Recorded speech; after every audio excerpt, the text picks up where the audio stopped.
কেনেকুৱা চৰকাৰ লাগে? কালিলৈ 8 বজাৰ পৰা ভোট গণনা হ'ব। কোন জিকিব কোন হাৰিব সেয়া আপোনালোকে কমেণ্ট কৰিব।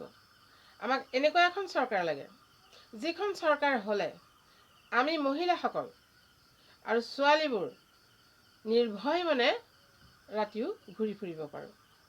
আমাক এনেকুৱা এখন চৰকাৰ লাগে ল'ৰাবোৰ ঘৰলৈ ঘূৰি আহিলে ঢলং পলংকৈ যাতে নাহে। আমাক এনেকুৱা এখন চৰকাৰ লাগে নিবনুৱা ল'ৰা ছোৱালীখিনিয়ে সংস্থাপন পোৱা 1 পইচাও নিদিয়াকে দেই। আমাক এনেকুৱা এখন চৰকাৰ লাগে যিখন চৰকাৰে জুবিন গাৰ্গক ন্যায় দিব পাৰে। আপোনালোকে কি বিচাৰে? চৰকাৰ যাৰেই নহওক আমি বিচৰা কামকেইটা আমাক কৰি দিলেই আমি সুখী। যাতে অসমখনত শান্তি প্ৰতিষ্ঠা কৰিব পাৰে। আমি যিবিলাক বেড নিউজ পাই আছোঁ ডেইলি তেনেকুৱা বেড নিউজবোৰ যাতে নাইকিয়া কৰিব পাৰে। আমাক এনেকুৱা এখন অসমেই লাগে। যদি তেনেকুৱা এখন অসম গঢ়িব পাৰে তেতিয়াহ'লে যিখন চৰকাৰেই নহওক আমি সেইখন চৰকাৰকেই হাত মিলাম। কিন্তু চৰকাৰখনে সেই কামখিনি কৰিব পাৰিব লাগিব। তেতিয়াহ'লে আপোনালোকে কমেণ্ট কৰক কোনখন চৰকাৰে সেইখিনি কাম কৰিব পাৰিব। ঠিক আছে, আমি আজি 5টা বছৰে এই 5টা বছৰৰ কথা কৈছোঁ, মই আগৰখিনি মই বাদ দিছোঁ। 5টা বছৰে আমি যিখিনি পালোঁ সেইখিনি যিয়েই নাপাওঁ পালেও নাই পোৱা ক'ব, কাৰণ মানুহে বদনাম কৰে আৰু নাপালেও দুখটো দিবই।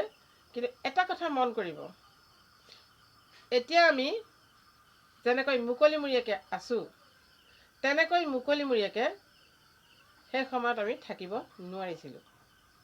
এতিয়া মানে এই একো চৰকাৰ নথকা দিনকেইটাত আমি মুকলিমূৰীয়াকৈ আছোঁ।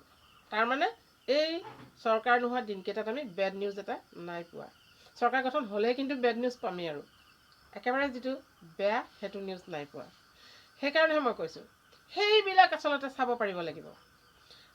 যিবিলাক ল'ৰা আৰু ছোৱালীয়ে মনে মনে চুৰ কৰি কাম কৰে সেইবিলাক যদি চাব পাৰে সেইখনহে প্ৰকৃত চৰকাৰ। দোকানলৈ বেগ এটা লৈ গ'লে যাতে ঘামি নাহোঁ, বস্তুৰ দাম শুনি যাতে ঘামি নাহোঁ। কাৰণ আমি যি পাইছোঁ মই বাৰু নাই পোৱা তাৰ দুগুণ যদি আমি দিব লগা হয় তেতিয়া আমি একেবাৰে দুৰ্বল হৈ যাম। যাতে সেই মনে ভবাটো আমি নহওক, মানে দাম বাঢ়িব বুলি যে যিটো ভাবিছোঁ সেইটো কৈছোঁ। তাৰপিছত শুনক, আমাৰ অসমখনত এনেকুৱা কিছুমান কাৰ্য হ'বলৈ ধৰিছে আমি শুনি আছোঁ, সেইবোৰত চকু দিব পাৰিব লাগিব আৰু সেইবোৰ চকু দি একেবাৰে নিকা কৰিব লাগিব। তেতিয়াহে প্ৰকৃত চৰকাৰ। কেৱল টকা লৈ পেলাই চাৰিওফালে জাক জমকতা কৰিলে নহ'ব। এখন বিয়াত যেনেকৈ জাক জমকতা কৰি বহুত বেছি মানে ফেশ্বন দেখুৱায়, বহুত টকা খৰচ কৰি ৰাইজ মাতি খুৱাই বুৱাই শেষত কাম কৰা কেইজনক 2 টকা এটা দিবলৈ যেতিয়া টান পায় তেনেকুৱা বিয়া পাতিলে নহ'ব। ঠিক তেনেকৈ এখন অসম গঢ়ি পেলাই ধুনীয়াকৈ আঁতৰৰ পৰা জিলিকা হ'লে নহ'ব। ভিতৰটো শুদ্ধ আৰু ভিতৰটো চাফা হ'ব লাগিব, য'ত মুকলিকৈ সকলো ঘূৰি ফুৰিব পাৰে। সেইবুলি মই মুকলি সেইটোৰ কথা কোৱা নাই, কাৰণ এঠাইৰ পৰা এঠাইলৈ এজনী ছোৱালী গ'লে আজি ভয় হয়। গতিকে ল'ৰা বুলি নহয় ছোৱালীবোৰেও, সকলোকে কোৱা নাই দেই, বিভিন্ন ধৰণৰ বস্তু সেৱন কৰে। ঘূৰি অহাৰ পিছত মাকে বাঢ়ি থোৱা ভাত পিছফালে চোতালত পৰে। তেনেকুৱাবিলাক চকুত দিব পৰা চৰকাৰখনহে প্ৰকৃত চৰকাৰ। এই সাধাৰণ শ্ৰেণীৰ মানুহখিনিৰ বিষয়ে চিন্তা কৰা। সাধাৰণ শ্ৰেণীৰ মানুহক টকা 10টা দিলেই মগনীয়াক দিয়া দি বছ 10 টকা খালে বহুত পইচা পালে আৰু বজাৰ কৰিলেগৈ। আগৰ দিনতহে 10 টকা বজাৰ কৰিব পাৰে, আজিকালিতো নোৱাৰি। গতিকে সেইধৰণে টোপ এটা দি পেলাই সান্তনা দি থ'ব নালাগে, মেইন গুৰিটো চাব লাগে। যদি তেনেধৰণে দুখীয়াসকলক সকাহ দিব পাৰে আমি তেতিয়া সেইখন চৰকাৰকেই মানি ল'ম। মই চৰকাৰে কি কৰিব লাগে সেয়া অৰ্ডাৰ দিয়া নাই দেই, সেয়া কোৱা নাই। কিন্তু আমি বিচাৰিছোঁ কি, আমিতো জনসাধাৰণ, আমিতো ভোটটো দিয়াৰ কাৰণে তেওঁলোক জিকিব, এজনে ভোট নিদিলেই হাৰিব। গতিকে আমি ক'ব পৰা কথাখিনিৰ অধিকাৰ আছে। মোক কি লাগে, মোক কি লাগে মই ঘৰখনত ক'ব লাগিব। সেইটো মোৰ অধিকাৰ আছে ঘৰখনত কোৱা। ঠিক তেনেকৈ আমি জনসাধাৰণে ক'ব লাগিব আমাক কি লাগে।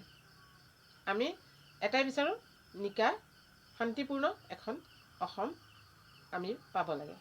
আমাৰ কথা সিমানেহে। এই হাই কাজিয়া ইটোৱে সিটোক ফেৰ মাৰি কথা কোৱা, সেইবিলাক আমাক দৰকাৰ নাই। যাতে বহি থকা মানুহজনৰ ওচৰলৈ যেতিয়া চকীখনত ডাঙৰ মানুহজন বহি থাকে, তেতিয়া সাধাৰণ মানুহ এজন গ'লে যাতে ভাল ধৰণে ব্যৱহাৰ কৰে, মাতষাৰ যাতে ভাল ধৰণে কয় আৰু চিনি নাপাওঁ বুলি যাতে নকয়। কাৰণ ইফালে মূৰ কৰে, গম পায়নে? যেতিয়া আপোনাৰ লগত বন্ধুত্ব থকা এজন ব্যক্তিয়ে এখন ভাল চকী পাব, তেতিয়া সেই বন্ধুজনৰ ওচৰলৈ গ'লে সেই দুখীয়া মানুহজনক, আপোনাৰ ইজন বন্ধুক চিনি নোপোৱাৰ ভাও ধৰে। তেনেকুৱা যাতে হ'ব নালাগে। বিশেষ কি ক'ম, কালিলৈ বাট চাওঁ, কি হয় কি মেলে, কোন জিকে কোন হাৰে। মেট্ৰিক আৰু হায়াৰ ছেকেণ্ডেৰী ৰিজাল্টৰ দৰে আমি কালিলৈ আশাবাদী। আমি দিয়া এই ভোটটোৰ মূল্য যাতে আমি পাওঁ। ঠিক আছে, নেক্সট ভিডিঅ' লগ পাম।